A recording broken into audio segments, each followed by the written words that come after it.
Other things you think of. I mean, now that it is summertime now, so the weather is different. We were here when we winterized my the Honda, but it's summertime, so is it? Well, you still want to make sure your car is winterized.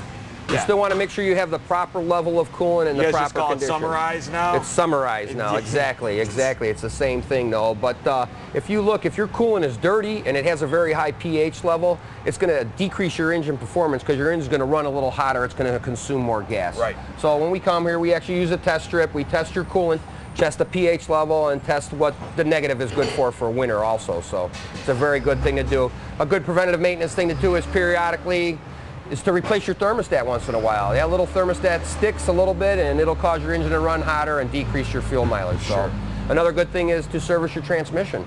Get that dirty fluid out there so your transmission performs up to its peak level.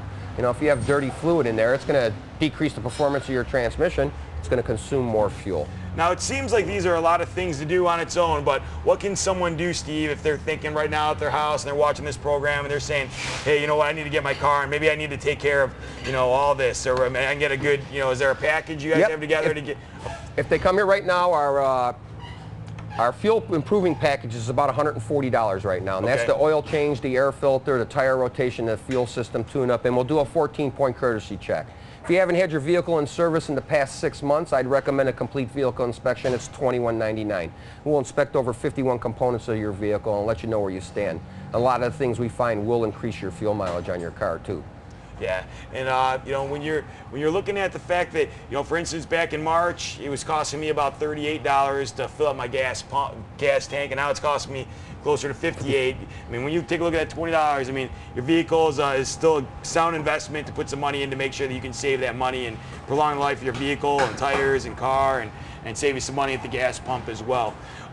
A couple other tips is just lowering the weight of your vehicle. That's right. I mean, get all that stuff out of your trunk. Back of your trunk. Get all them packages out of there. Don't be driving around with all that stuff in your car. The more weight you put in the car, the less fuel mileage you'll get. Sure. Keep it as light as possible. People traveling, going on trips, is there anything they can? Obviously, all these tips sound good, but anybody going on an extended trip, if you're planning on a big summer vacation or going out, going west to the Grand Canyon or wherever you may be going. You should think about taking care of all this before you go out on a vacation, and use cruise control as a good way to help you. Cruise control is a really good way to, avoid that. The biggest thing I see, the biggest fuel consumption is the stop and go traffic is the biggest fuel consumption. That fable about your air conditioning, it doesn't decrease your fuel mileage. Leaving your air conditioning on with your windows rolled up, you'll get the same fuel mileage. If you roll your windows down, it'll decrease your fuel mileage. It actually creates an air pocket in the car. The air goes in your car and slows the car down. So it's better to have your windows up and the air conditioning on. Will increase your fuel mileage. So yeah, you're wasting your Freon or whatever by leaving the windows open and all that. But we're talking about gas mileage here. So stay warm or stay cool and get better gas mileage. Get better gas mileage. Yep. What's really important. We got to focus on priorities here, people.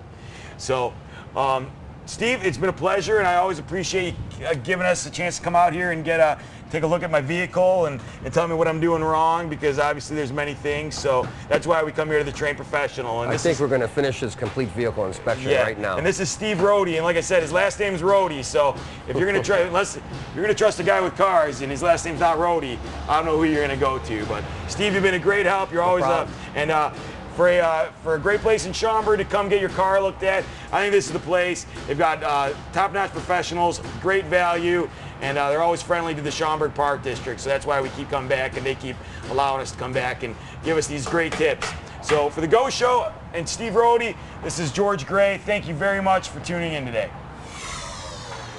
So what happened to Ron and the Honda? My wife's got Ron to the Honda. Ah, she wants the good gas mileage. Well, we only had one car before. Huh? So we had one car, and she had Ron to the Honda, and so I had that because I was the one that was driving. But we moved out from the city to the suburbs, so now we both need cars. So I got this bad boy right here.